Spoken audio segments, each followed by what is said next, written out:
आधुनिक काल में हिंदुओं को हमेशा यह बोध कराया गया कि वह एक कमजोर और असांस्कृतिक अज्ञानी जाति है, जिसे इस्लाम और ईसाइयत ने सांस्कृतिक और सभ्य बनाया। उसके पास प्राचीन भारत में ज्ञान विज्ञान की कोई परंपरा नहीं थी। हर समय हमें जातीय अपमान, पराजय और पीड़ा का अनुभव कराया जाता रहा। लेकिन हिंदू जाति के पुरखों ने 4वीं सदी से लेकर 12वीं सदी तक बर्बर आक्रांताओं के आने और उनके हाथों नृशंसतापूर्वक भौतिक राजनीतिक जीवन बोध को हताहत करने के पूर्व सांस्कृतिक, बौद्धिक और आध्यात्मिक सृजनात्मक उत्कर्ष को प्राप्त किया था, उसे ठीक से जानना आवश्यक है। गुप्त काल में भारतवर्ष ने जिस भौतिक, नैतिक, बौद्धिक उत्कर्ष को छुआ था, उसे रेखांकित करते हुए प्रसिद्ध इतिहासकार आरसी मजूमदार ने लिखा था, After about 5 centuries of political disintegration and foreign domination, Aryavarth again reached the high water mark of moral, intellectual and material progress. अर्थात लगभग 5 शताब्दियों के राजनीतिक विघटन और विदेशी प्रभुत्व के बाद आर्यावर्त फिर से नैतिक, बौद्धिक और भौतिक प्रगति के उच्च स्तर पर पहुंच गया था। 4वीं 5वीं सदी से लेकर 11वीं सदी तक भारत का वैभव अपने सांस्कृतिक, बौद्धिक, धार्मिक, कलात्मक आयामों के साथ चीन, मध्य एशिया के विभिन्न देशों, Afghanistan, Kashgar, Khotan, Kucha, Kapisa, Bamiyan, Amudarya, Balkh, Mongolia, Tibet, Korea और जापान में जिस वर्चस्व के साथ पहुंचा था, उसने इन समस्त क्षेत्रों को मानसिक और सांस्कृतिक रूप से भारत को अपना गुरु मानने को बाध्य कर दिया। इतने लंबे कालखंड तक और इतने बड़े भौगोलिक क्षेत्र में बिना रक्तपात के अपनी प्रभावशाली उपस्थिति बनाए रखना और उस सांस्कृतिक रिक्त को इतना समृद्ध रूप देना हमारे उन पूर्वजों को आया था, जिन्होंने मानवीय मेधा और बौद्धिकता की ध्वज को इन देशों में जाकर गाड़ दिया था। यहाँ कुछ विद्वानों की सूची दी जा रही है, जिन्होंने ईस्वी सन 4वीं शताब्दी से लेकर 8वीं शताब्दी के दौरान ज्ञानोदय के तेज पुंज से विश्व को स्तब्ध कर दिया था। वैसे यह सूची बहुत विस्तृत और विविध है। साहित्य, धर्म, दर्शन, संगीत, ज्योतिष, विज्ञान, गणित, शिल्प शास्त्र, अर्थशास्त्र, वास्तुकला जैसे विभिन्न क्षेत्रों में भारत की प्रखरता का ध्वज लहराया करता था।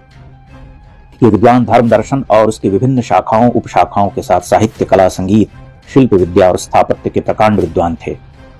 उदाहरण के तौर पर कुमारजीव, संघभूति, गौतम संघदेव, पुण्यत्रात, विमलाक्ष, धर्ममित्र, धर्मयश, गुणवर्मन, गुणभद्र, प्रज्ञारुचि, उपशून्य और ज्ञानभद्र आदि के नाम लिए जा सकते हैं।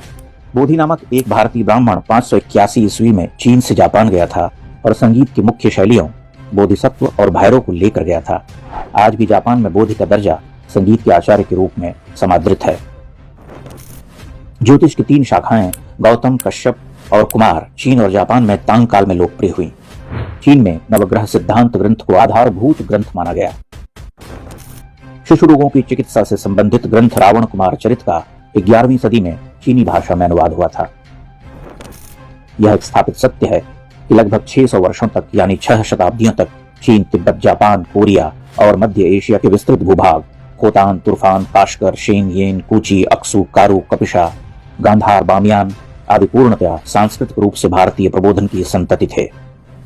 800 वर्षों तक भारतीय प्रबोधन और उसके समृद्ध सांस्कृतिक विरासत की इतनी प्रभावशाली उपस्थिति के ही कारण आज भी चीन के चेतन अवचेतन मन पर इसका प्रभाव हावी रहता है।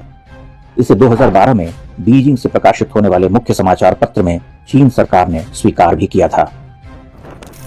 अतीत के इन गौरवशाली उपकरणों का इन देशों के साथ द्विपक्षीय संबंधों को डिजाइन करते वक्त उत्कृष्ट ढंग से राजनीतिक प्रयोग करने में कोई बुराई नहीं, लेकिन ऐसा कभी कुछ हुआ हो यह ध्यान में नहीं आता। भारतीय इतिहास का लगभग 8 शताब्दियों का वह स्वर्ण काल न केवल इतिहास के पन्नों बल्कि भारतीयों के अवचेतन से भी मिटाने के प्रयास हुए, जबकि यही वो कालखंड था जिसके लिए भारत को सोने की चिड़िया कहा जाता रहा।